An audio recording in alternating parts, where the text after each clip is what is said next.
"Don't ruin my wife's party," my son yelled, shoving me. An hour later, they were crying in panic. I couldn't believe what I was seeing. My own home looked like a battlefield after a hurricane. 40 people screaming, music blaring, broken bottles on the kitchen floor, my new television with a cracked screen, and red wine stains on the walls I had painted just 2 months ago. Danielle, my daughter-in-law, had decided to throw a party for her co-workers without even asking me. I had spent 3 hours trying to stay calm while watching them destroy everything I had built with so much effort. The velvet couch I bought with my savings had cigarette burns. The coffee table I inherited from my mother was covered in dirty glasses and overflowing ashtrays. The smell of alcohol and smoke had seeped into the curtains. The Persian rug my husband gave me before he passed away had beer stains that had filtered into the deepest fibers. A woman I didn't know had thrown up in my main bathroom and left a mess that made me nauseous just thinking about cleaning it. Another had spilled red sauce on my embroidered white tablecloth, the one I only use for special occasions. The furniture was out of place. There were crushed cigarette butts in my houseplants, and someone had broken my favorite crystal lamp.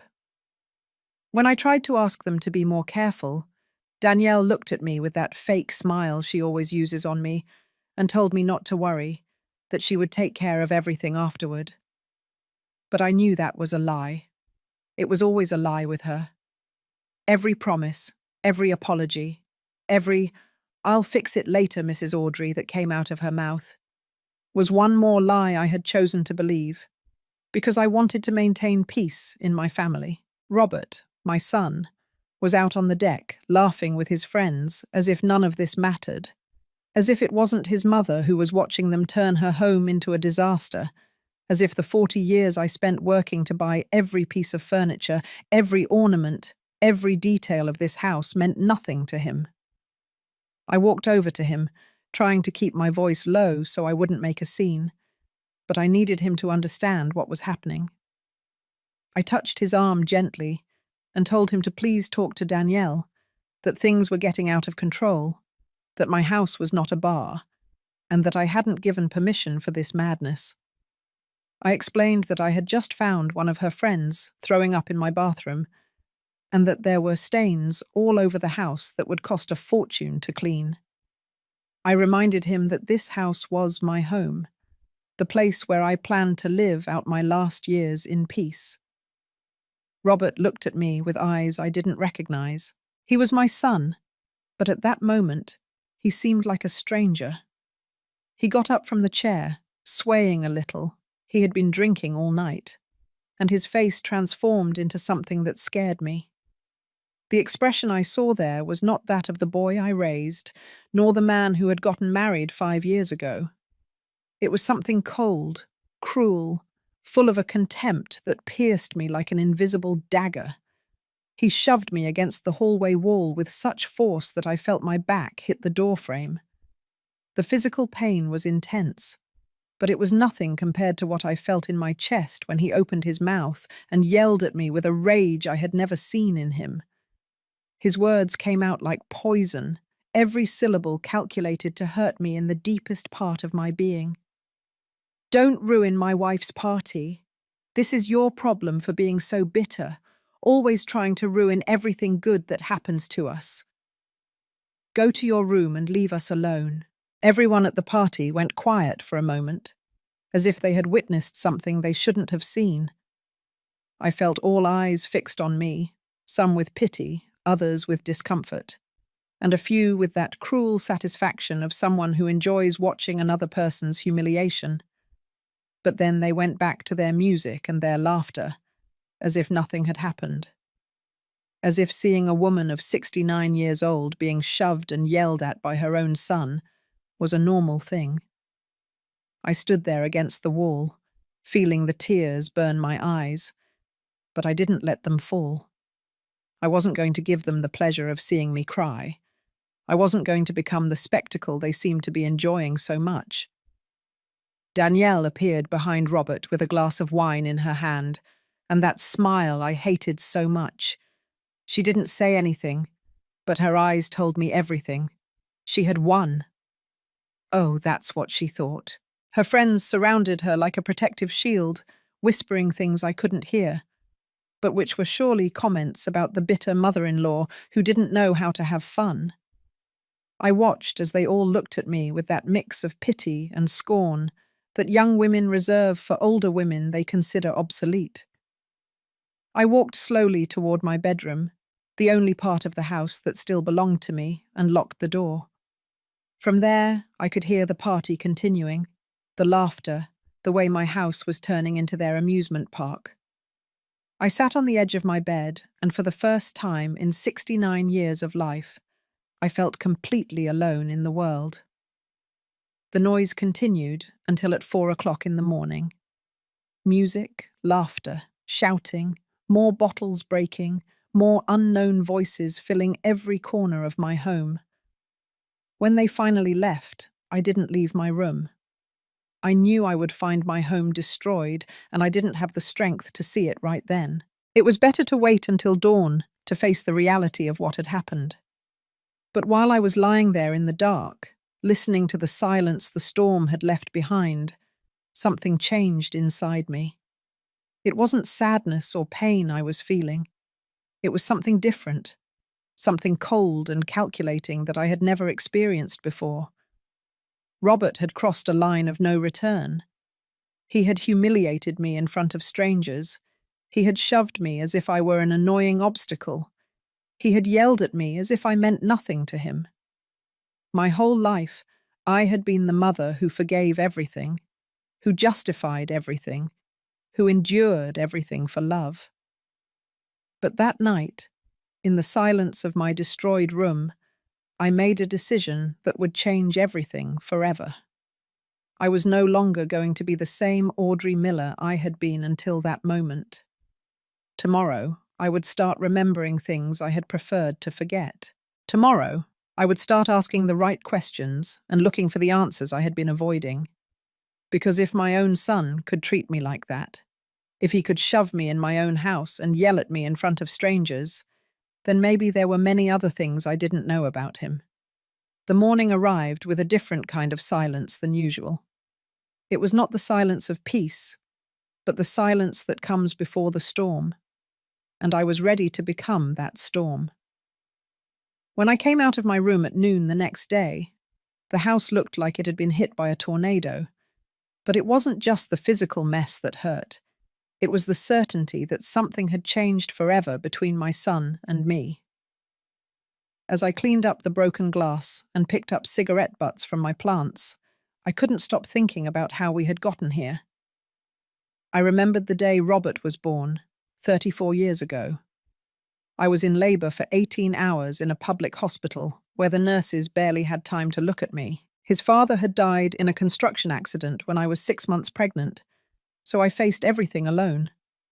When I finally held him in my arms, that wrinkled, red baby, I promised him that he would never lack for anything. And I kept that promise. I worked double shifts at a textile factory for 15 years to pay for his private school. My hands became calloused and my back bent over those sewing machines, but he never wore patched-up uniforms like other neighborhood kids. He never lacked school supplies. He never went to bed hungry.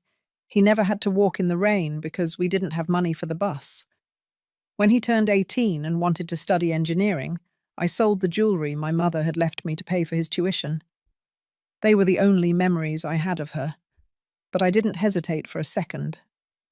Robert was my future, my hope, my reason for existing. I worked weekends cleaning offices to pay for his books, and when he got pneumonia in his second year, I spent all my savings on private doctors. I perfectly remember the day he graduated. I was there in the front row, wearing the black dress I had bought at the thrift store, because it was the only decent thing I owned. I cried when I heard his name. I cried when I saw him walk toward the podium. I cried when he hugged me and told me it was all thanks to me. That day, I believed that all the sacrifice had been worth it. Then came the good jobs, the salary of $3,000 a month, the elegant apartment he rented downtown, I still lived in the same small house where I had raised him, but I didn't care. It made me proud to know that my son had succeeded, that he was successful, that he wouldn't suffer the hardships I had suffered. When he met Danielle 6 years ago, I tried to be happy for him. She was pretty, educated, and came from a well-off family. But from the very first day, something in her eyes made me uncomfortable. The way she looked at me, as if I were an old piece of furniture that had to be tolerated.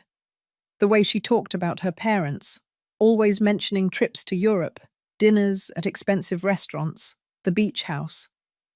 At first, I thought it was just my imagination. Maybe it was normal for a daughter-in-law not to feel comfortable with her mother-in-law. Maybe I was too sensitive. But then I started noticing things. Like when Robert would cancel our Sunday lunches because Danielle had other plans. Like when he stopped visiting me during the week because his wife thought that was immature. The first time I truly felt excluded was at their wedding. I had saved for 2 years to buy him the engagement ring he wanted to give her, a 2-carat solitaire that cost $8,000. I sold my car and started taking the bus to work. But I didn't tell him anything. I just wanted him to be happy. But when the wedding day arrived, I sat in the 3rd row while Danielle's parents occupied the seats of honor. In the official photos, I appeared in the last ones, almost hidden behind the guests. Danielle had chosen every detail of that ceremony, and it was clear that my place in my son's life had changed forever. The first years of their marriage were characterized by gradual estrangement. The calls became shorter, the visits less frequent. Robert always had an excuse: work, social commitments, trips that Danielle planned. When I called him, he often answered quickly, as if my voice were an annoying interruption in his new, perfect life.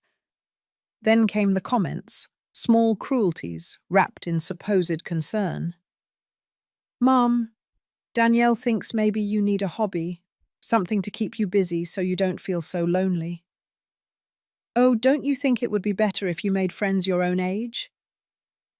Danielle says it's important to have an appropriate social circle." Every comment was a small stab, but I swallowed the pain and smiled, because I thought that if I was patient, if I was understanding, if I didn't cause problems, things would get better. I believed that the love I had built with my son for 30 years was stronger than any external influence. 2 years ago, when I turned 67, I organized a small dinner at my house. I had cooked all afternoon: turkey with gravy, mashed potatoes, green bean casserole, and freshly baked pumpkin pie. Everything Robert had loved since he was a child. I set the table with my good china and waited for 2 hours. He never came.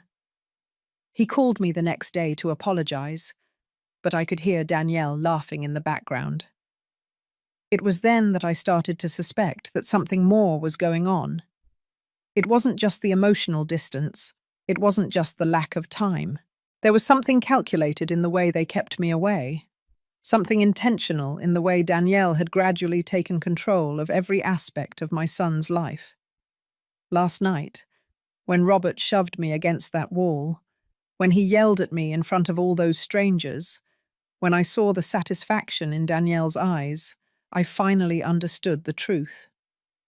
It hadn't been a gradual, natural process. It had been a deliberate campaign to erase me from their lives. And I, in my naivety, had cooperated with my own disappearance. Now, as I finished cleaning up the last remnants of that horrible party, I realized that the time had come to stop being the mother who forgives everything and start being the woman who defends herself. Because maybe there were more things I didn't know. Maybe there were more betrayals I hadn't realized. And maybe it was time to start asking the questions I had been avoiding for too long. The first sign came 3 days after the party, when I went to check my mailbox. Among the usual bills, I found an official envelope from the county registry office that I wasn't expecting. My hands trembled as I opened it. and what I read there made me feel like the ground was moving under my feet. It was a notification about a real estate transaction related to my house. My house. The one I had bought with my own 2 hands, working for 20 years. The one I had paid for penny by penny. The one I believed was completely mine. According to the document, there had been an ownership update 6 months ago. My heart started pounding so hard I could hear it in my ears. I immediately called Robert, but his phone rang straight to voicemail. I called 5 more times. Nothing. Finally, I sent him a text message.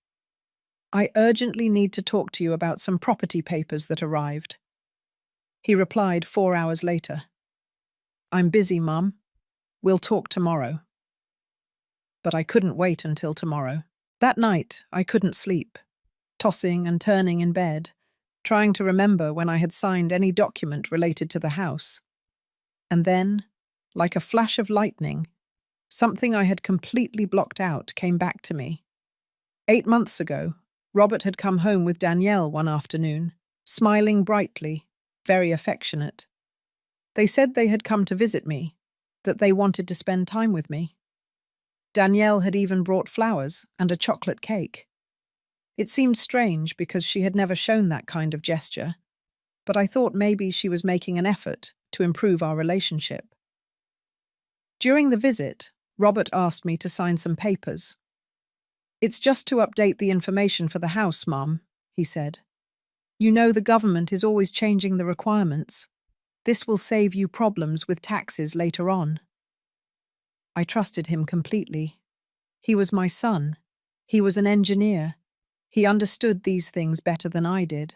The papers had many pages with small print that I was too lazy to read. Robert pointed to where I had to sign. Danielle smiled at me and told me how smart I was to keep everything in order. I signed where they told me to, without reading, without asking, without suspecting absolutely anything. Now, with that registry document in my hands, I understood what I had really signed that afternoon. They hadn't been updates to information. It had been something much more serious. I had put my house at risk, and I didn't even know it. The next day, I woke up early to go to the county registry office. The young woman who helped me looked at me with pity when I explained my situation. Mum, according to our files, you signed a document where you ceded 50% of the property to your son. You also signed an authorization for him to make future transactions without your direct consent. I felt like I had been punched in the stomach. Does that mean he can sell the house without me knowing? I asked. The girl nodded slowly. Technically, yes. He has legal power to make decisions about the property. I walked out of there like a zombie. My own house, the one I had bought with the sweat of my brow, was no longer completely mine. My son had tricked me into signing my own sentence, and I had been so naive that I hadn't even noticed. But that wasn't all. When I got home, I decided to check other documents I kept in my dresser. My bank certificate of deposit, my insurance policies, the papers for my small pension. Everything was there. But when I reviewed them more carefully, I found inconsistencies I hadn't noticed before. In my savings account, which I had kept at the same bank for 15 years, there were transactions I didn't recognize. Withdrawals of $500, $1,000, $1,500 that appeared every few months. When I added it all up, it was more than $15,000 that had left my account in the last 1.5 years. I called the bank immediately. Mrs. Miller, all these withdrawals were authorized by the person you registered as an authorized signer on your account. My blood ran cold. What authorized person? Your son, Robert Miller. He has complete access to your account since 2 years ago. 2 years? That meant that even before the party, long before he shoved me and yelled at me, Robert was already stealing from me. It wasn't just disrespect or ingratitude. It was a calculated plan to take everything I owned. I hung up the phone and sat there in the kitchen, trying to process everything. My son, the child I had raised alone, the one I had given everything to, was systematically stealing from me. And Danielle, with absolute certainty, knew everything. I then remembered other things I had ignored, like when Robert had asked me to sign some bank papers to simplify my paperwork. Like when Danielle had casually commented that it was smart to have someone you trust managing your finances when you're getting older. Like when they had convinced me to change my will to avoid legal problems later. Every memory was a piece of the puzzle that was finally starting to form a clear picture. It hadn't been a coincidence. It hadn't been gradual. It had been a planned theft, executed step by step over years, taking advantage of my blind trust and my unconditional love. That afternoon, when Robert finally called me back, his voice sounded irritated. "What papers are you talking about, Mum?" I explained what I had discovered at the registry office, and there was a long silence on the other end of the line. "Mum, you don't understand anything about these legal matters. Those documents are to protect you, so that when you're very old, you don't have to worry about these complicated things. Danielle and I are just looking out for your best interests." His tone was condescending, as if he were talking to a small child. "And the money that has been coming out of my account?" I asked. Another silence. "What money? Mum, I think you're confused. Maybe you should talk to the doctor. Sometimes stress causes memory problems." That was when I knew for sure that he wasn't just stealing from me, but that he also thought I was too stupid to notice. He was treating me as if I were a senile old woman who didn't understand her own affairs. "Robert, I want you to come over tomorrow so we can talk about this face to face." "I can't tomorrow, Mum. Danielle and I have plans. But don't worry about these things. Everything is under control." When he hung up, I stood there with the phone in my hand, feeling something definitively break inside my chest. It wasn't just the financial betrayal. It was the way he treated me, as if I were a problem that had to be managed, an annoying obstacle in their perfect plans. But they didn't know something important about me. I wasn't the naive woman they thought I was. I had survived the death of my husband. I had raised a son alone. I had worked for decades to build what I had. And if they thought they were going to steal everything from me without me doing anything, they were very wrong. That night, I made a decision. I was no longer going to be the silent victim. I was going to find out exactly what else they had taken from me, and then I was going to get it all back. But I would do it in silence, with patience, with the same determination I had used to build my life from scratch. Robert and Danielle were about to find out that they had completely underestimated the woman they thought they could steal from with impunity. For the next 2 weeks, I became a detective in my own life. Every morning, I woke up with a cold determination I had never felt before. Robert and Danielle thought I was a confused old woman who didn't understand her own affairs, but they were about to discover how wrong they were. I started by making a list of everything I remembered signing in the last 3 years. There were quite a few times Robert had shown up with Danielle, always smiling, always with some convincing excuse for me to put my signature on documents I didn't read completely. "It's for your security, Mum. It's to save you problems with the government. It's better to be safe than sorry." Every paper I had signed now seemed suspicious. I checked every drawer, every folder, every envelope I kept in my house. I found copies of documents I didn't even remember receiving. Bank authorizations, changes to my insurance policies, modifications to my will, and something that made my hands tremble, a power of attorney that gave Robert total control over my financial decisions, in case I was declared mentally incompetent. Those 2 terrible words haunted me for days. mentally incompetent. Now I understood why Robert always insinuated that I was confused, that maybe I needed to see a doctor, that my memory wasn't reliable. It wasn't genuine concern. It was preparation. He was building a case to have me declared incapable of managing my own affairs. The realization hit me like a lightning bolt. The plan wasn't just to gradually steal from me. The plan was to take everything from me at once, using that power of attorney, and then put me in some assisted living facility where I wouldn't be a problem for their new, perfect life. I decided I needed professional help, but I couldn't trust the family lawyer Robert had recommended to me 2 years ago. In secret, I looked for a lawyer specializing in family law and elder financial abuse. Her name was Andrea King.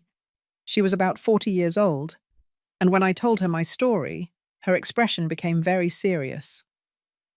"Mrs. Miller, what you are describing to me is a classic pattern of family financial abuse. Sadly, we see these kinds of cases more frequently than people imagine." She explained that my suspicions were correct, that the documents I had signed had indeed given Robert control over my assets. "Can I do anything to regain control?" I asked. Andrea nodded. "Yes, but it's going to require solid proof that you were tricked into signing these documents. We also need to demonstrate that you are completely mentally capable of making your own decisions." She asked me to bring every document I could find, and she also suggested something I hadn't considered: reviewing the records of calls and text messages between Robert and Danielle. Often in these cases, the perpetrators communicate their plans to each other. If we can prove there was a deliberate conspiracy to deceive you, that greatly strengthens your case.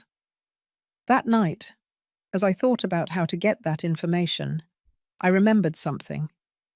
A year ago, when Danielle stayed over at my house because Robert was on a business trip, she had used my computer to check her email. Her password had been saved automatically in my browser. I didn't feel comfortable spying, but it wasn't about comfort anymore. It was about survival. With trembling hands, I opened the computer and accessed Danielle's email account. What I found there took the air out of my lungs. There were dozens of emails exchanged with Robert about me. "The old lady already signed the bank papers. Once we have full control, we'll convince her to sell the house and buy something smaller. My mum knows nothing about investments. We can manage her money however we want. It would be ideal if she decided to go to a retirement community. That way we'd have the house free." But the most painful were the emails between Danielle and her friends. "My mother-in-law is so naive she believes everything we tell her. Robert says in 5 more years he'll inherit everything. In the meantime, we'll use what we need. The poor old woman thinks we're a happy family. She has no idea what's coming." There were also emails with real estate agents asking about the value of my house, quotes for private assisted living facilities, and even conversations about how to convince me to move. The key is to make her believe it's her idea. If she thinks she's making the decision, she won't resist. Every email was a deeper stab. Not only were they stealing from me, they were mocking me, laughing at my naivety, planning my future as if I were an object that had to be moved from one place to another according to their convenience. I printed everything, every email, every conversation, every plan they had made behind my back. When I finished, I had more than 50 pages of evidence of their conspiracy against me. But just having the proof wasn't enough. I needed to understand exactly how much money they had taken from me and where it was now. Over the next few days, I went to every bank where I had accounts, requested detailed statements for the last 3 years, and asked for information about all the transactions I hadn't authorized directly. The picture that emerged was worse than I had imagined. It wasn't just the $15,000 I had initially seen. In total, they had extracted more than $42,000 from my different accounts. My $25,000 certificate of deposit had been cancelled prematurely. and the money transferred to an account Robert had opened to manage my investments more efficiently. I also discovered that my life insurance policy had been modified. Before, I was the beneficiary of my own insurance, which meant that if I needed money for medical emergencies, I could use that fund. Now, Robert was the sole beneficiary, and the policy couldn't be modified without his authorization. Every discovery was like finding a new betrayal. For years, while I deprived myself of small luxuries to save money, while I changed brands at the supermarket to spend less, while I mended my old clothes instead of buying new ones, they were spending my savings as if they were their own. One afternoon, while reviewing the bank statements, the phone rang. It was Robert. His voice sounded irritated, as it always did lately when he spoke to me. "Mom, the bank called me saying you've been asking for a lot of copies of documents. What do you need all that for?" For the first time in weeks, I maintained perfect calm. "I'm just organizing my papers, son. You know, at my age, it's important to have everything in order." There was a pause. "Well, don't do anything without consulting me. Remember, I handle these things for you now." "Of course, Robert. I wouldn't do anything without consulting you." My voice sounded so natural that even I was surprised. I had learned to lie with the same ease that they had lied to me for years. When I hung up, I realized something important. It no longer hurt to talk to him. The betrayal had been so complete, so calculated, so cruel, that it had killed something inside me. The unconditional love I had felt for my son for 34 years had turned into something different. It wasn't hatred, because hatred requires passion. It was something colder, more calculated. It was the determination of a woman who had built her life from scratch and who wasn't going to let anyone, not even her own son, destroy it. That night, as I organized all the evidence I had gathered, I made a decision that would change everything. I was no longer going to continue being the victim. I was no longer going to pretend I didn't know what was happening. It was time to start the second part of my plan, getting back everything they had taken from me. But I would do it with patience, with strategy, with the same calculated coldness they had used on me. Robert and Danielle had made a fundamental mistake. They had completely underestimated the woman they thought they had defeated. Their mistake was becoming my advantage, and I was ready to use it. The first action I took was something I never thought I would do in my life. I hired a private investigator. Andrea, my lawyer, had recommended a man named Jack Torres, a former police officer in his 50s who specialized in cases of family fraud. When we met in his small but tidy office, I showed him all the evidence I had collected. Jack reviewed every document with the meticulousness of someone who had seen this type of case many times. "Mrs. Miller, you have done an excellent job gathering this information. But we need more. I need to trace the money they took from you, and I also need to document the lifestyle your son and daughter-in-law are leading with your resources." He explained that he was going to investigate Robert and Danielle's bank accounts, their recent purchases, their investments, and any property they had acquired. If they are living above their declared income, that will be additional evidence that they are using your money illegally. While Jack did his work, I continued with my personal investigation. I had learned to be very careful, not to leave traces of what I was doing. Every time Robert called me, I acted like the naive, concerned mother he expected me to be. Every time Danielle sent me messages feigning concern, I replied with fake gratitude. A week later, Jack called me to his office with news that took my breath away.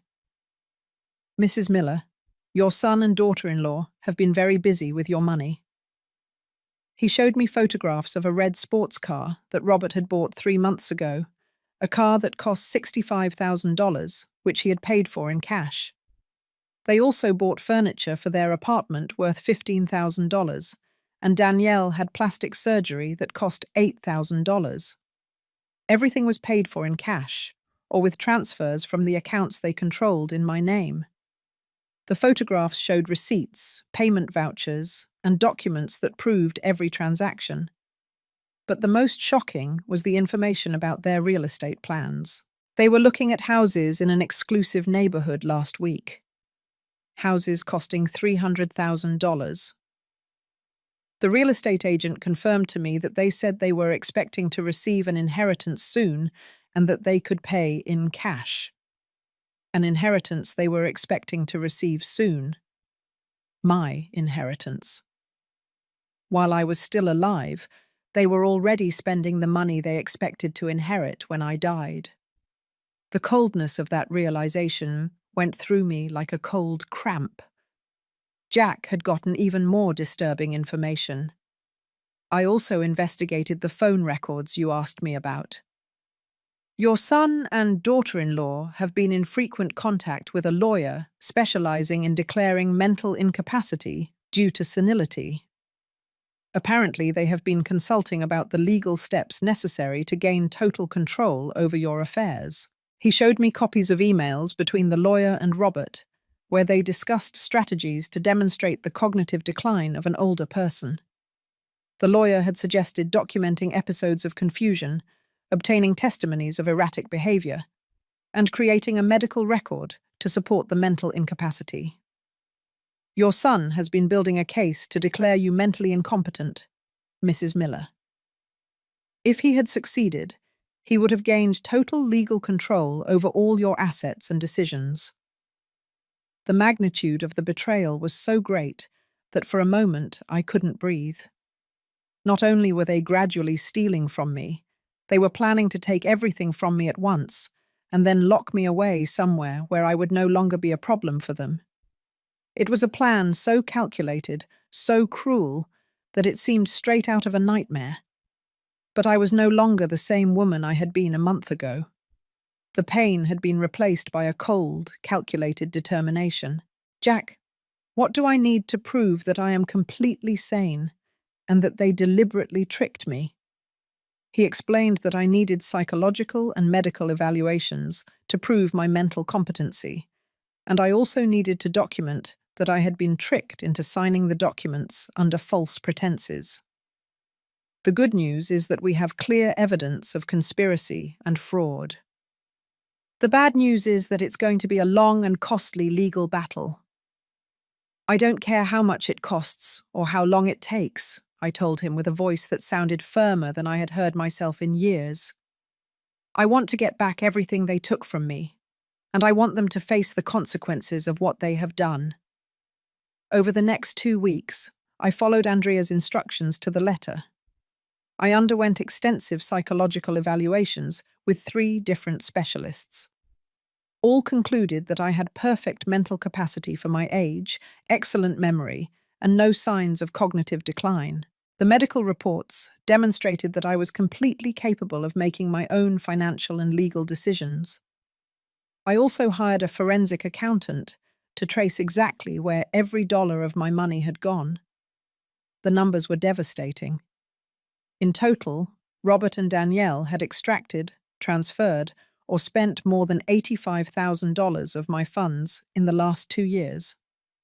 They weren't small amounts taken gradually. They were large, calculated transfers that they had used to finance their lifestyle. The accountant found that they had opened investment accounts with my money, but the investments were in their names. They had bought stocks, bonds, and certificates of deposit using my funds as initial capital. Technically, they had stolen my money to make more money for themselves. Meanwhile, I continued to act as if I knew nothing. When Robert called me, I maintained normal conversations.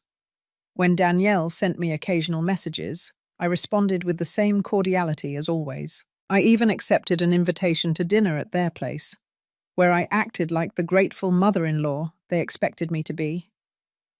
During that dinner, which I now knew they had paid for with my money, I observed them with new eyes.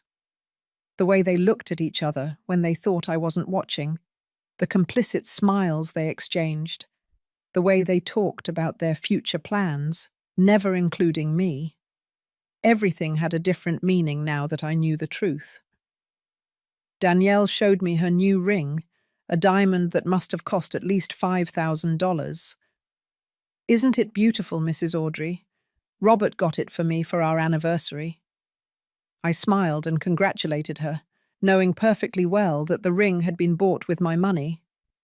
Robert talked about the new car he was considering buying. "It's a smart investment, Mum.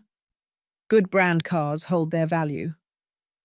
I feigned admiration, already knowing he had the cash to buy it because he had taken it from my accounts. But the conversation that impacted me the most was when Danielle casually mentioned that they had been looking at houses. "I think it's important to plan for the future, don't you, Mrs. Audrey?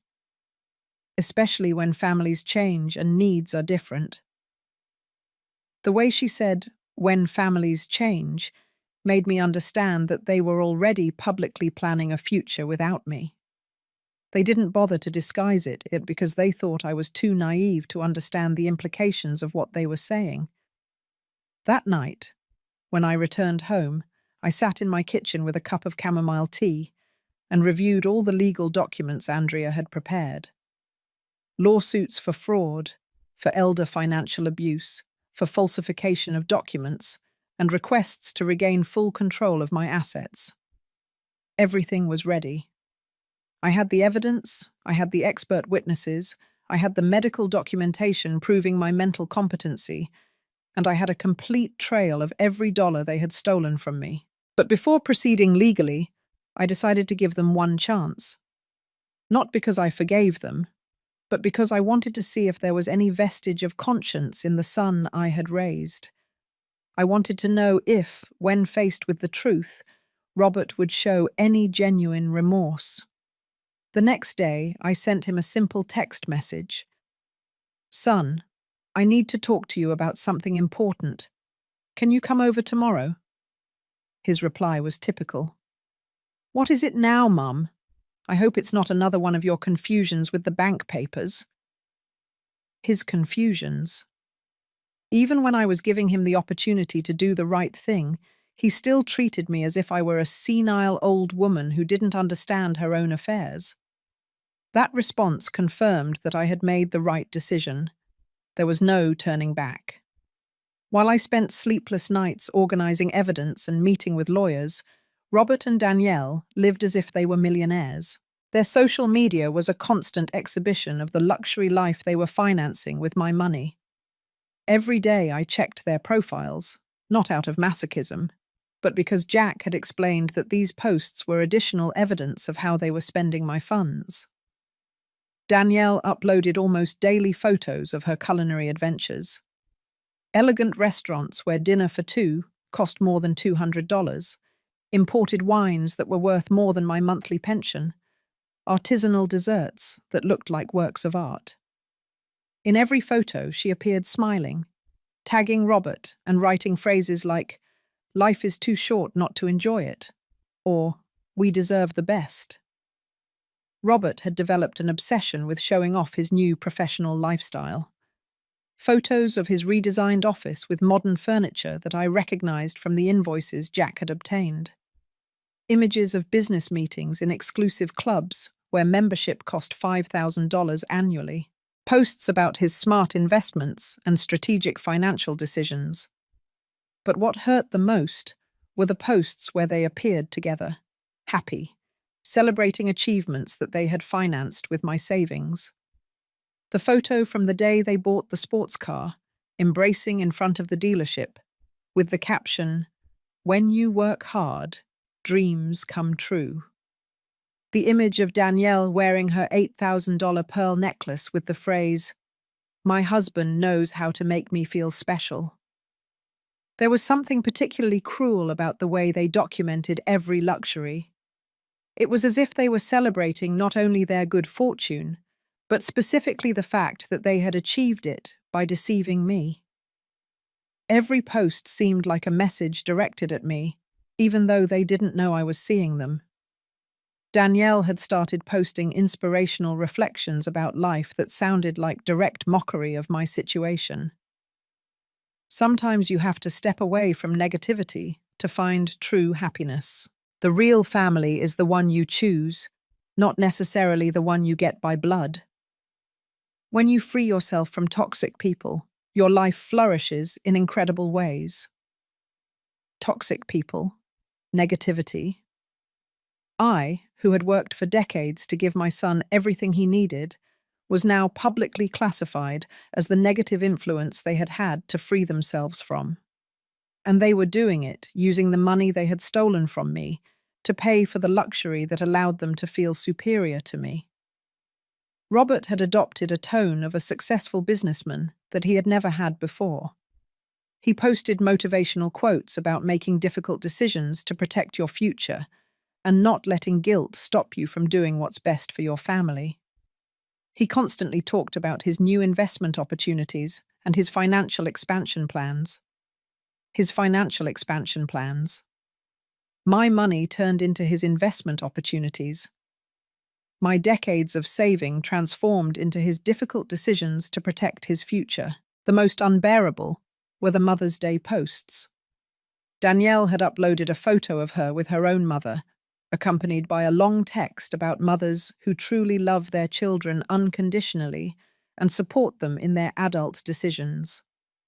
Robert had reposted that image with the comment, "Lucky to have a mother-in-law who understands what true love means."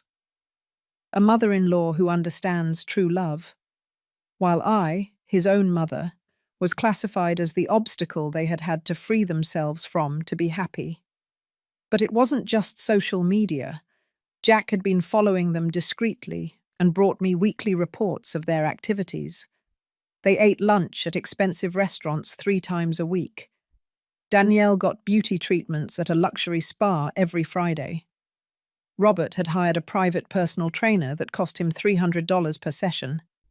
They had started attending exclusive social events where they rubbed shoulders with wealthy people. Jack had photographs of them at charity galas, where tickets cost $500 per person, at art auctions, where they made bids of thousands of dollars, at private parties in mansions of well-known businessmen. They are building a public image of financial success, Jack explained to me. They want to be perceived as a prosperous couple who belongs to the high social circles. But their declared income does not justify this level of spending. The only additional source of money we have recorded is the funds they have extracted from your accounts. The contrast was brutal. While they lived like new money, I had started rationing my expenses even more than normal. Not because I really needed to, but because it was psychologically impossible for me to spend money knowing I was being robbed. I bought the cheapest brands at the supermarket, mended my old clothes instead of buying new ones, and had cancelled small luxuries like my cable subscription. One afternoon, while reviewing the most recent photographs Jack had brought me, I found something that made me feel physically nauseous. It was an image of Danielle in an elegant jewelry store, trying on a diamond bracelet. The date of the photo was the day before, and the price visible on the tag was $12,000. $12,000. More than I had spent on myself in the last 3 years. And she was trying it on as if it were something natural, something she deserved, something she had earned with her own effort. That night, I received a call from Robert. His voice sounded strangely cheerful, more animated than I had heard it in months. "Mom, how are you? I wanted to tell you that Danielle and I are very excited because we found the perfect house. It's a little pricey, but we think it's a smart investment for our future." He told me about the house as if he were sharing good news with me. 4 bedrooms, 3 bathrooms, a large yard, a pool, in an exclusive neighborhood where successful doctors and lawyers lived. "It's going to cost $350,000, but we have a solid financial plan to pay for it." His solid financial plan. My inheritance they expected to receive when I died, combined with the money they had already stolen from me. Don't you think it's exciting, Mum? We're finally going to have the space we need to grow as a family. Grow as a family. As if I wasn't part of that family. As if my death were simply a necessary step in their growth plans. It sounds wonderful, son, I managed to say with a stable voice. I'm very happy for you. When I hung up the phone, I sat there in my small kitchen, in my house that was no longer completely mine, thinking about the $350,000 house they were going to buy with my money.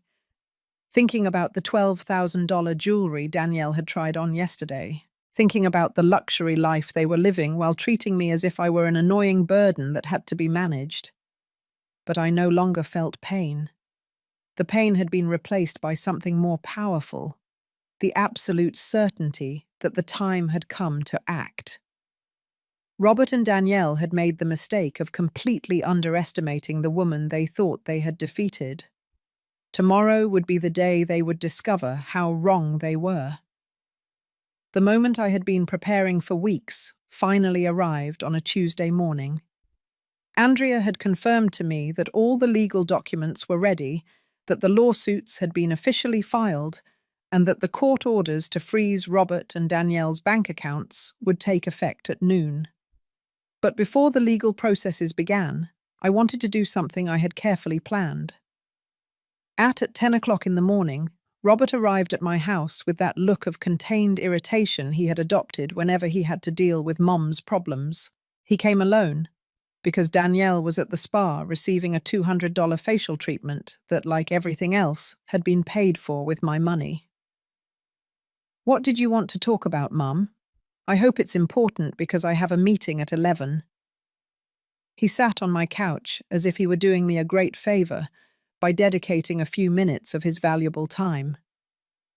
I sat across from him with a box of documents I had prepared especially for this moment. My voice came out calmer than I had expected. Robert, I want to talk to you about the money you've been taking from my accounts. His expression changed immediately. The irritation turned into something that looked like genuine surprise. But I already knew that face. It was the same look he had when he was a child, and I caught him lying about his grades or about pranks he had pulled. What are you talking about, Mum? I haven't taken any of your money. I think you're confused again. His tone was condescending, as if he were talking to a child who had invented a fantastic story. I took the first document out of the box. It was a bank statement with all the withdrawals marked in red. $85,000, Robert. That's the exact amount you've extracted from my different accounts in the last 2 years. I saw him swallow, but he maintained his composure. Mum, I have legal authorization to manage those accounts. Everything I've done has been to protect your financial interests. You yourself signed the documents that gave me that authorization. You're right, I said, keeping my voice perfectly calm. I signed those documents because you told me they were to update my information with the bank, because I trusted you completely, because I never thought my own son would lie to me to steal from me. I took out the second set of documents, the photographs of the sports car, the receipts for Danielle's jewelry, the vouchers for the expensive restaurants, the information about the $350,000 house they were planning to buy. All of this has been paid for with my money, Robert. The car you bought in cash. The jewelry you've given Danielle. The beauty treatments, the elegant dinners, the exclusive club membership. Everything financed with your mother's savings. His face turned pale, but he kept trying to maintain control. Those are normal expenses, Mum. Danielle and I work hard, and we have the right to enjoy our income. Your income? I asked. I pulled out Jack's reports on their actual finances. Your salary as an engineer is $4,000 a month. Danielle's salary at her marketing office is $2,500 a month. Together you earn $6,500 a month. But in the last 6 months, you have spent more than $50,000 on luxuries. The math was irrefutable. There was no way they could maintain that lifestyle with their real incomes. Robert was silent for the first time since he had arrived. I then pulled out the copies of the emails I had found in Danielle's account. The plans to declare me mentally incompetent. The conversations about selling my house. The mockery of my naivety. The references to my death as a financial opportunity. I also know about the lawyer you consulted to declare me senile, Robert. I know about the plans you had to put me in an assisted living facility when you gained total control over my assets. I did exactly what you thought of me while you pretended to care about my well-being. Reading those emails out loud was like watching the mask he had worn for years crumble. Every phrase I read, every cruel plan I revealed, every mockery I exposed, made him shrink more on the couch. When I finished reading, the silence in the room was so heavy I could hear the tick-tock of the kitchen clock. Robert had his head in his hands, but it wasn't repentance I saw in his posture. It was panic at having been discovered. "Mum, I can explain everything. Things aren't what they seem. Danielle and I just wanted to secure your future, to protect you from—" "Stop!" My voice sounded louder than it had in years. "I don't want any more lies, Robert. I don't want any more explanations. I want you to know that as of 1 hour ago, all the bank accounts you controlled in my name have been frozen by court order." I saw the information hit his brain like a lightning bolt. His eyes opened completely and he straightened up on the couch. "What does that mean?" "It means you no longer have access to a single penny of my money. It means the $12,000 diamond bracelet Danielle was trying on yesterday won't be bought. It means the $350,000 house you were planning to buy will have to wait." He stood up abruptly from the couch. "You can't do that. I have legal authorization. I have power of attorney." "You had power of attorney," I corrected him. "Power you obtained by deceiving me. But it turns out that when it can be proven that a person was coerced or tricked into signing legal documents, those documents can be annulled." I showed him the psychological evaluations certifying my complete mental competency, the medical reports confirming that I had no cognitive decline, and the legal documents annulling all the powers I had unknowingly granted him. I have also sued for fraud, for elder financial abuse, and for conspiracy, Robert. I have evidence of everything. Every dollar you spent, every lie you told, every plan you made behind my back. His reaction was exactly what I had expected. There were no genuine apologies. There was no acknowledgement of the harm he had caused me. Only rage at having lost the control he thought he had over me. "This is ridiculous. You don't understand anything about finances. We were just taking care of you. Without us, you would be a lonely, vulnerable old woman." "Without you," I said, getting up from the couch with a dignity I hadn't felt in years. "I am a 69-year-old woman with $85,000 more in my bank accounts." The realization that he had completely lost control of the situation hit him like a brick wall. "Mum, we can fix this. We can give the money back. We can talk to the lawyers. We can find a solution." "The solution is already underway, son. Right now, Danielle is receiving the legal notification at the spa. This afternoon, both of you will receive the official summonses to appear before the judge. And tomorrow, all the documentation for this case is going to be public." The mention of the case becoming public made him even paler. His professional reputation, his image on social media, his membership in the exclusive club, everything depended on maintaining the appearance of being a successful, upstanding man. "Please, Mum, we can handle this privately. There's no need to involve the courts." For the first time since the conversation had begun, I smiled. It wasn't a cruel smile, but one of deep satisfaction. "Robert, for 2 years you managed my affairs privately. You lied privately, stole privately, conspired privately. Now it's time for everything to be handled publicly. He walked toward the door with a trembling step, but stopped before leaving. This is going to destroy our family, Mum. No, son, I told him with a calm that surprised even myself. Our family was destroyed the day you decided that stealing from me was easier than respecting me. All I'm doing is officially acknowledging something that had already happened. When the door closed behind him, I sat back down on my couch and took a deep breath. After weeks of silent planning, after months of pain and humiliation, the moment of truth had finally arrived. The war had officially begun, and for the first time in a long time, I had all the weapons. What followed that confrontation was like watching a house of cards crumble in slow motion. For 2 weeks, I watched from a distance as the perfect life Robert and Danielle had built with my money turned into a nightmare they couldn't wake up from. The first sign of the collapse came that very afternoon, when Danielle returned from the spa screaming hysterically. Jack had managed to get an audio recording of that conversation, because they had a contact in the building where they lived. The screams could be heard from the hallway. "Your crazy mother is suing us. She says we stole money from her. They're going to freeze all our accounts." Robert's response was exactly what I had expected from him. He didn't take responsibility for anything, but instead tried to blame her. "I told you to be more discreet with the expenses. I told you not to post so many photos of the jewelry.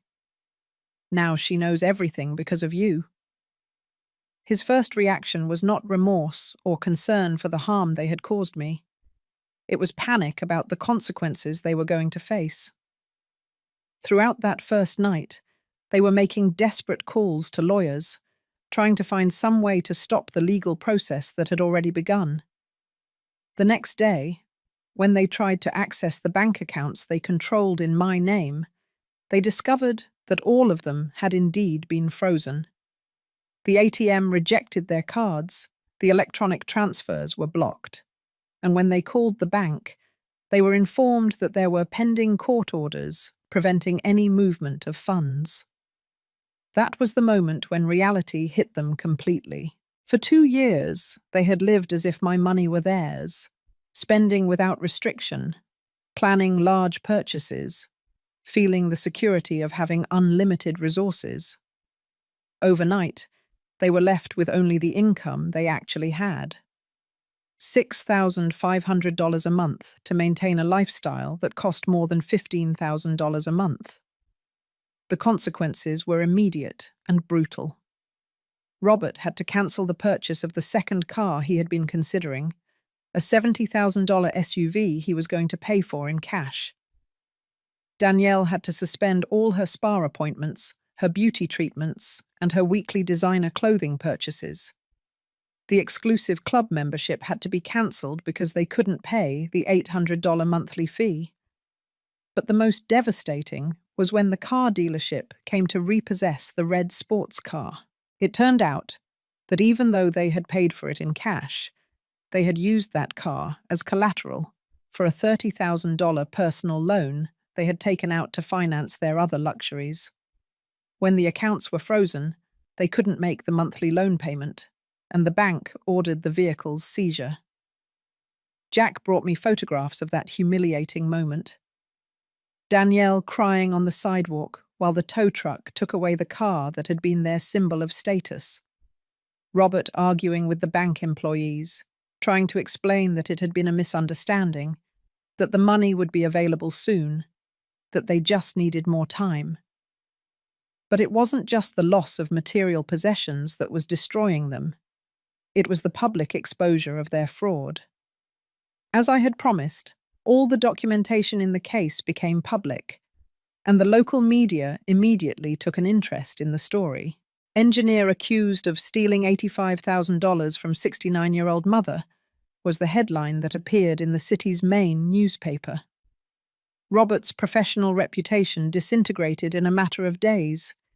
His colleagues at the engineering firm started avoiding him, His clients began cancelling contracts, and his boss called him into a disciplinary meeting where he was informed that he was being suspended without pay while the legal case was resolved. Danielle faced similar consequences at her marketing job. Her boss, an older woman who felt personally offended by what they had done, fired her immediately, alleging that the company could not keep employees involved in elder abuse scandals. Overnight, they found themselves without the income they had, without access to the money they had stolen, and with fixed expenses they could no longer afford. The elegant apartment downtown, which they rented for $3,000 a month, became unsustainable.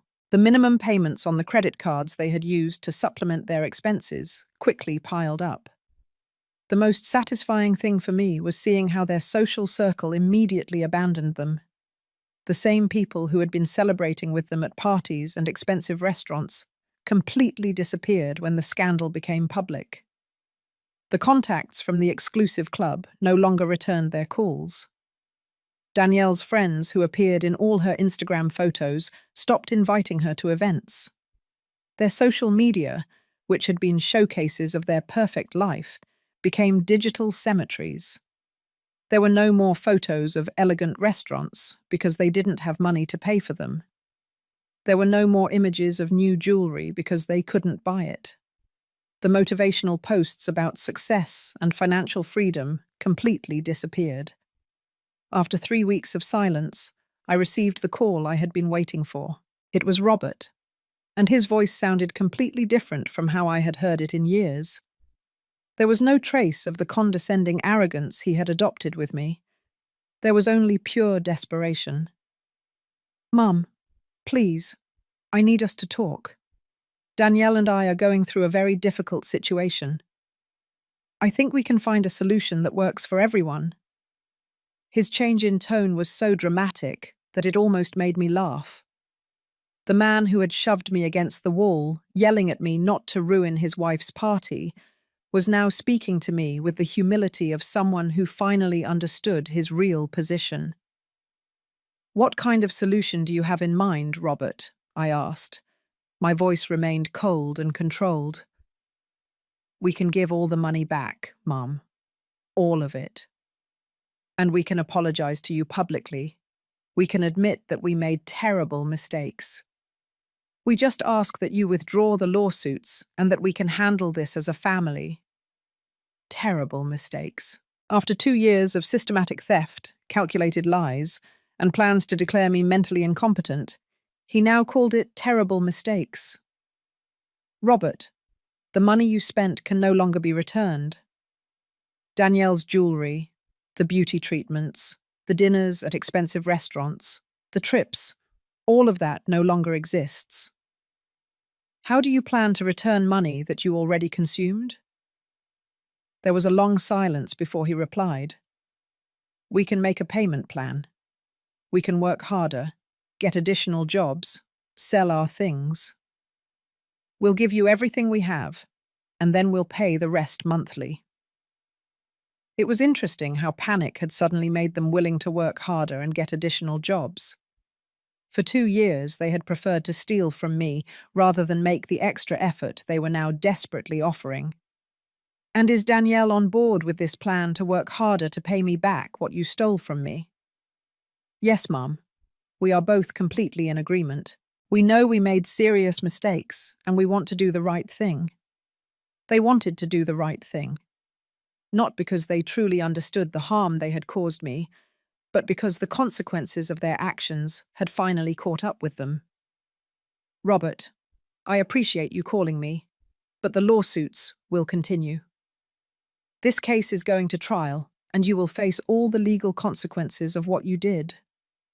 "But Mum, we're family. Families resolve their problems without involving the courts." Now we were family again. When they had control over my money and planned to put me in an assisted living facility, I was the toxic mother-in-law they had to free themselves from. When they lost and desperately needed my forgiveness, they suddenly remembered we were family. "You're right, Robert. Families resolve their problems without courts. Too bad you decided to steal from me instead of talking to me like family. When I hung up the phone, I felt lighter than I had in years. The son I had raised, who I had loved unconditionally, who I had sacrificed everything for, was finally experiencing the real consequences of his decisions. And I, for the first time in a long time, felt completely in control of my own life.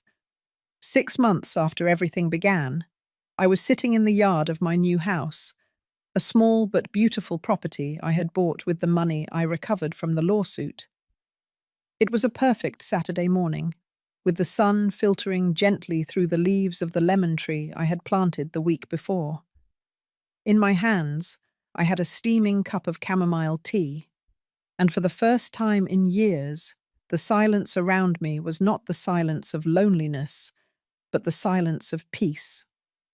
The trial had lasted 4 months and had been devastating for Robert and Danielle.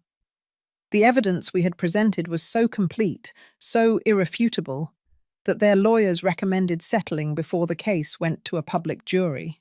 In the end, they were forced to return not only the $85,000 they had stolen from me, but also additional damages for fraud and financial abuse that raised the total amount to $120,000. To pay that sum, they had to sell absolutely everything they had bought with my money. Danielle's jewelry went to a pawn shop, where they got barely a fraction of what they had originally paid. The elegant furniture from their apartment was sold at a public auction that was advertised in the local newspapers. They even had to sell their wedding rings to complete the amount they owed me. The public humiliation was complete. The case had attracted media attention as a perfect example of family financial abuse, and their names appeared in newspaper articles, television reports, and radio programs discussing the growing problem of adult children financially exploiting their elderly parents. Robert could never return to his engineering job. His professional reputation had been completely destroyed, and no company in the city wanted to hire someone who had been publicly exposed as a scammer who stole from his own mother. He ended up working temporary construction jobs, earning less than half of what he had earned before. Danielle couldn't get another job in marketing either. Her firing for fraud appeared in her job references, and companies in the advertising industry are particularly sensitive to scandals that can damage their image. The last I heard of her, she was working as a waitress in a fast food restaurant, far from the luxury restaurants where she used to dine with my money. Their marriage did not survive the pressure. When they were left without money, without respectable jobs, and without the social circle that had defined them, they discovered that they had absolutely nothing in common besides their shared love for luxury that they could no longer afford. They divorced 8 months after the trial, in a nasty legal battle where each blamed the other for the situation they were in. Throughout that time, I maintained complete silence. I didn't answer any of Robert's desperate calls. I didn't reply to the text messages where he begged me to forgive him. I didn't react to the letters Danielle sent me promising she had learned her lesson. My silence was not cruelty. It was the most powerful answer I could give them. I had learned that sometimes dignity requires saying nothing at all. With the money I recovered, I not only bought my new house, but I also invested wisely in certificates of deposit and government bonds that guaranteed me stable income for the rest of my life. I hired a personal accountant and a financial lawyer who ensured that I could never again be a victim of this type of abuse. My new house was perfect for this stage of my life. 2 bedrooms, a small but functional kitchen, and a garden where I could grow the herbs I use for cooking.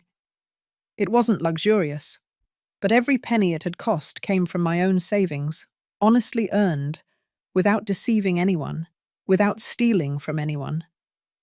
The neighbors in my new neighborhood knew nothing about my previous story. To them, I was simply Audrey, a kind lady who tended her garden, who always had time for a nice chat, and who made the best Thanksgiving turkey and mashed potatoes on the block for the holiday gatherings. I had found a routine that filled me with satisfaction. Every morning I woke up when my body was ready, without rush, without obligations that I hadn't chosen myself. I prepared my breakfast calmly, watered my plants, and then sat down to read or listen to classical music on the radio. On Sundays, I had started attending a small neighborhood church, not so much out of religious devotion, but because I liked the community of older women who gathered after the service for coffee and conversation. They were real, honest conversations, without pretense, very different from the superficial interactions I had had with Danielle and her friends. One of those women, Samantha, had become something like a friend. She was 72, a widow like me, and had a perspective on life that I found refreshing. She knew I had gone through family difficulties, but she never asked for details, and I appreciated that discretion. At our age, she had told me once while we were having tea in my new kitchen, we no longer have time for relationships that take energy away from us instead of giving us energy. She was right. For decades, I had invested my emotional energy in a relationship that drained me, that made me feel small, that turned me into a lesser version of myself. Now, for the first time in years, I could use that energy for things that really mattered to me. I had started taking painting classes at the community center. It was not something I had ever considered in my previous life, but now I had time, I had resources, and more importantly, I had the mental freedom to explore parts of myself that had been dormant for years. I had also joined a reading group where we discussed novels that I had never had time to read when I was working double shifts to pay for Robert's education. It was surprising to discover that at 69 years old, I could still learn new things. I could still have stimulating intellectual conversations. I could still surprise myself. One afternoon, while I was watering my cherry tomatoes, I heard someone knocking at my door. For a moment, my heart raced, thinking it might be Robert. But when I opened it, I found an elderly man with a small bouquet of wildflowers. It was Benjamin, my next-door neighbor, a gentleman of 71, who had lost his wife 2 years ago. We had exchanged polite greetings during the months I had been living there, but we had never had a real conversation. "Mrs. Audrey," he said with a shyness I found charming, "I saw you planted cooking herbs in your garden, and I thought maybe you'd like these wildflowers to complement them." It wasn't romance I was looking for, nor was he offering it. It was something simpler and more valuable. Honest companionship, genuine conversation, the possibility of a friendship without hidden agendas. That night, as I prepared my dinner for one in my small kitchen, I reflected on the path I had traveled since that horrible night of the party. I had lost a son, but I had gained my dignity. I had lost the illusion of a united family, but I had found the reality of my own strength. The phone rang while I was doing the dishes. It was a number I didn't recognize, but when I answered, I heard Robert's voice. He sounded older, more tired, different from how I remembered him. "Mum, I know you don't want to talk to me, but I needed to tell you something. I've been in therapy, trying to understand how I came to do what I did to you. I want you to know that I now understand they weren't mistakes. They were conscious and cruel decisions, and there's no excuse for what I did." His voice broke a little at the end, and for a moment, the maternal instinct that had defined my life for decades threatened to resurface. But I kept it controlled. "Robert," I said in a calm voice, "I appreciate you calling to say that. But you need to understand that forgiveness is not something I can give you now. Maybe I can never give it to you. That is a consequence of your decisions that you are going to have to learn to live with." "I understand, Mom. I just wanted you to know that every day I think about what I lost when I decided to treat you the way I did. I didn't just lose the money or the job or the reputation. I lost the person who loved me most in the world, and it was my own fault. When I hung up the phone, I didn't feel satisfaction or pain. I felt something more powerful: indifference. The call hadn't changed anything for me. It hadn't reopened wounds. It hadn't created false hopes. It was simply information I had received and processed without it affecting my peace. That night, before falling asleep in my new bed, in my new house, in my new life, I thought about the woman I had been a year ago, a woman who allowed herself to be humiliated because she believed that was love, a woman who accepted crumbs of affection because she was afraid of being completely alone, a woman who confused sacrifice with virtue. That woman had died the night Robert shoved me against the wall. In her place, this new version of myself had been born. A woman who knew the difference between being alone and being at peace. A woman who had learned that self-respect is non-negotiable. A woman who understood that sometimes true love requires firm boundaries. I closed my eyes with a small smile on my lips. Tomorrow I would wake up in my own house, bought with my own money, to live a life I had chosen completely for myself. I hadn't yelled. I hadn't sought revenge. I had simply proven the truth. I had recovered what was mine and closed the door on those who didn't value me. That was my greatest victory. Not having become someone I wasn't to win a war they had started. 18 months have passed since everything ended, and this morning I woke up thinking about something I hadn't considered before. How many times during my life had I apologized for things that were not my fault? For existing, for needing, for aging, for taking up space in other people's lives. I am sitting on my small deck, watching how the bougainvillea flowers I planted last year have grown so much that they now cover almost the entire fence. They are a vibrant pink color that reminds me of the dresses I used to wear when I was young, before I learned to dress in muted colors so as not to draw attention or seem inappropriate for my age. Last week I bought a new dress. It's coral-colored, with a small floral print, and when I tried it on in the store, the saleswoman, a girl about 25 years old, told me, "Ma'am, that color makes you look radiant." Radiant. I don't remember the last time someone had described me with that word. I wore it to Samantha's birthday dinner, and for the first time in decades, I didn't worry if it looked appropriate, or if someone would think a woman my age shouldn't wear such bright colors. I wore it because I liked it, because it made me feel alive, because at 70 years old, I had finally learned that my comfort was more important than the approval of strangers. In these months, I have discovered things about myself that I didn't know existed. For example, that I have a good eye for decorating small spaces. My modest house has become a cozy refuge full of plants, books, and small treasures I have found at flea markets. Every object has a story, but they are all stories that I chose, not painful memories that tie me to the past. I also discovered that I enjoy cooking for myself in a completely different way than when I cooked out of obligation. Now I experiment with spices I had never used.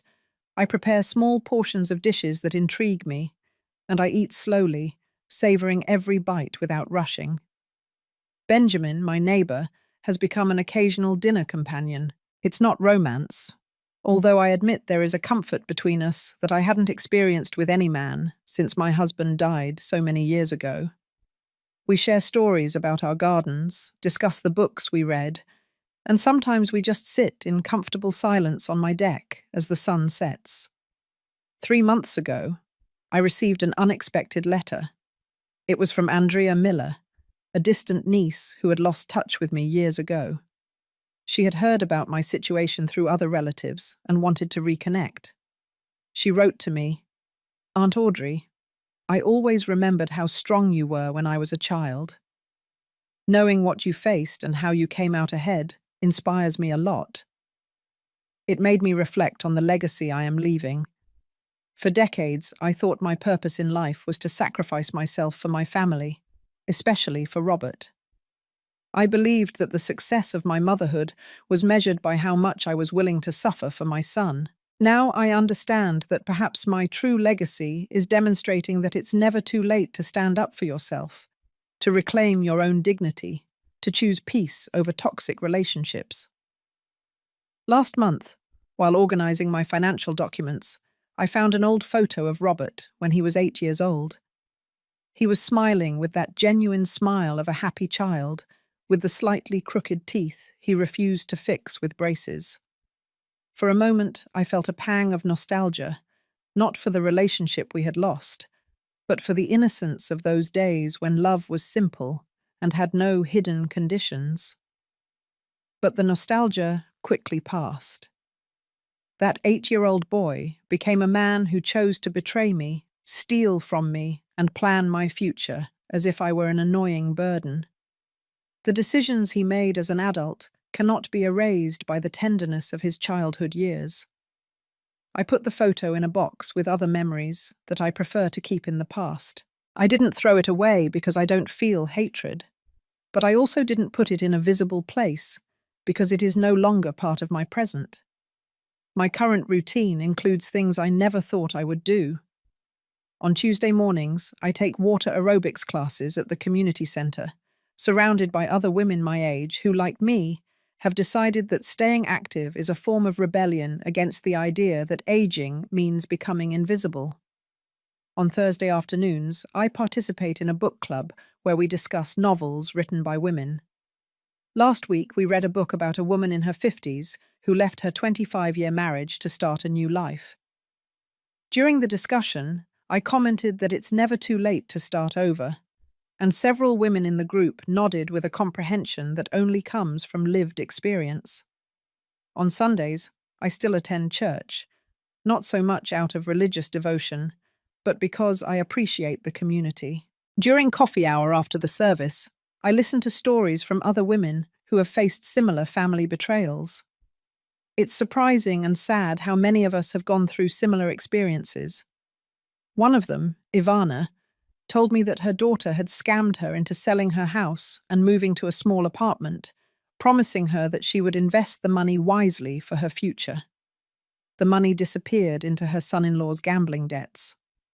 Another, Theodora, discovered that her son had been forging her signature to get loans using her house as collateral. These conversations have taught me that my story is not unique.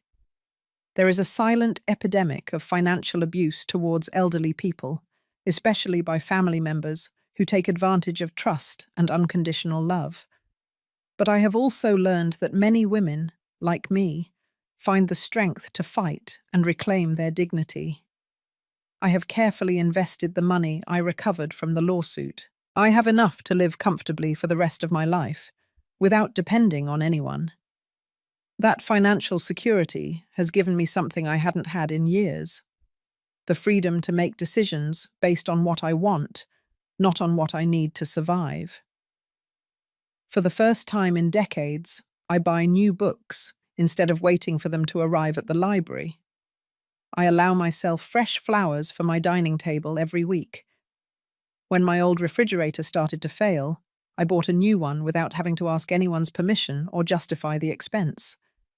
They are small freedoms, but after years of living with self-imposed restrictions to save money that was later stolen, each one feels like an act of personal rebellion. This morning, while preparing my coffee, I received a text message from an unknown number. It was from Danielle. "Mrs. Audrey, I know I don't have the right to write to you, but I wanted you to know that I've been reflecting a lot on what happened. I hope you're doing well." I read the message twice and then deleted it without replying. It wasn't out of cruelty, but out of clarity. There is nothing Danielle can say that will change what happened, and there is nothing I need to say that will improve my current situation. My silence is my most powerful response. At the end of each day, when I turn off the lights of my small house and prepare for sleep, I feel a deep satisfaction that I hadn't experienced in years. It's not the satisfaction of vengeance fulfilled, but something more valuable, the satisfaction of having recovered my self-worth. At 70 years old, I have finally learned that real love, the love that is worthwhile, never requires you to sacrifice your dignity. I have learned that being alone is not the same as being abandoned. And I have learned that the greatest strength I can have is the ability to close the door on those who do not value me, without hatred, without drama, simply with the silent certainty that I deserve something better. That is the woman I have become, a woman who chooses her own peace above everything else.